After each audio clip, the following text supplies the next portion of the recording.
রশিদ, বস, আমার ঠ্যাং কাটতে আছে, আমি ঘামে যাচ্ছি। বাড়িটা অন্ধকার থাকবে, বাইরে থেকে তালা দিয়ে আটকে রাখবি। শিবু, কয়েকদিন ঢাকার বাইরে থাকো। জীবিত রেখে ভালো করনি, কারণ ওর শ্বশুর ডিসি আর ও খুব সিরিয়াস।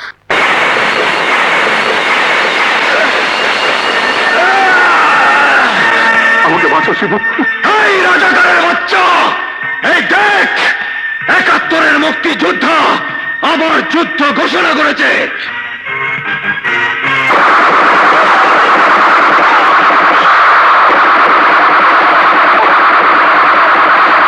বলবীর বল মহাবিশ্বের মহাকাশ ফাড়ি, চন্দ্র সূর্য গ্রহ তারা ছাড়ি, ভুলক দুলক গোলক ভেদিয়া, খোদার আসনারস ছেদিয়া, বিস্ময় আমি বিশ্ববিধাত্রীর রাজাকারের বাচ্চা, আমি তোকে এখন মারবো না।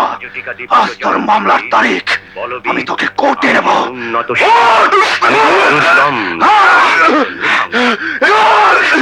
আমার, আমি যেদিন পৃথিবীতে জন্ম নিয়েছিলাম সেদিন নিশ্চয় আমি ডাকাত ছিলাম না, সেদিন নিশ্চয় আমি খুনি ছিলাম না, সেদিন নিশ্চয় আমি টেরর ছিলাম না। আজ আজ কেন আমি একজন দাগী আসামি, খুনি হিসাবে এই কাজ করায়? এই দেশ, এই সমাজ ব্যবস্থা আমাকে খুনি করেছে, আমাকে টেরর করেছে। আমি আমি খুব আমি খুব গরিবের ছেলে, ইওর অনার। আমার বাবার নাম কসিমউদ্দিন। আজ থেকে ২১ বছর আগে আমি স্বাধীনতা যুদ্ধ করেছিলাম। সেদিন যে স্বাধীনতা যুদ্ধ করেছিলাম, ২১ বছর পর আজ মনে হয় সেই যুদ্ধ শুধু মানচিত্রে একটি নতুন দেশের জন্ম দিয়েছে, শুধু নতুন একটি পতাকার জন্ম হয়েছে। কিন্তু এই কসিমউদ্দিন ছেলেদের স্বপ্ন ছিল তারা ভাত পাবে, কাপড় পাবে, চিকিৎসা পাবে, শিক্ষার সুযোগ পাবে। তা পায়নি। আজ স্বাধীনতার ফল বড় হয় টেলিভিশনের দুটি দেশাত্মবোধক গানের মধ্যে সীমাবদ্ধ। কিন্তু এমনটি হবার কথা ছিল না, এর অনার। কেউ নড়বে না, নইলে গুলি করে পাখির মতো বেঁচে ফেলবো। অস্ত্রধারী পুলিশ আনছো,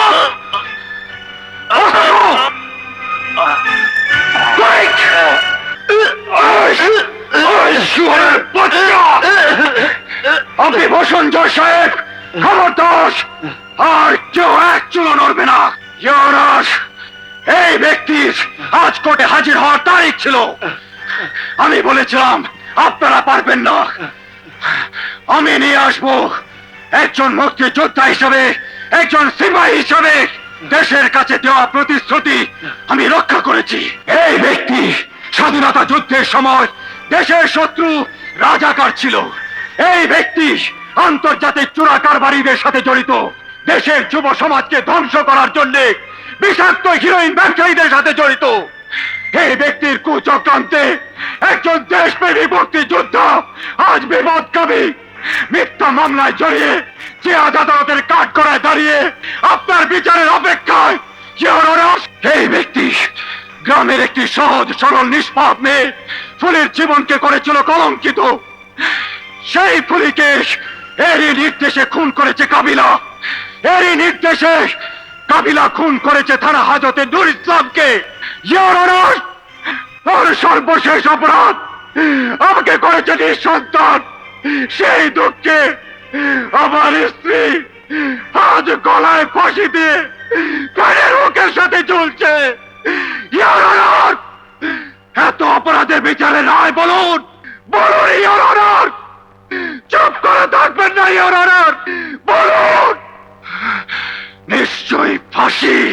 কিন্তু আজ আদালত এখানে দুটি, একটি দেশের আইন সম্মত আদালত, আর একটি একজন মুক্তিযোদ্ধার আদালত।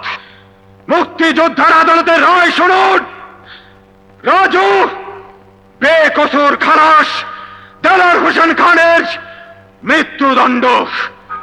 আপনার আদালত থেকে আমার আদালতের পার্থক্য হলো আপনার আদালতে আপিল করার সুযোগ আছে, আমার আদালতে তা নেই।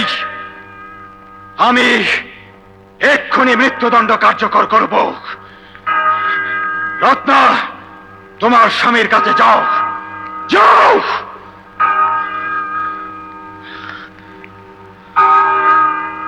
রাজুর হাত ধরে এখান থেকে চলে যাও, কারণ তোমার বাবার মৃত্যুদণ্ড এক্ষুনি কার্যকর হবে।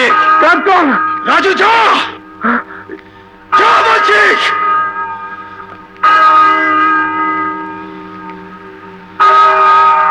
ওঠ!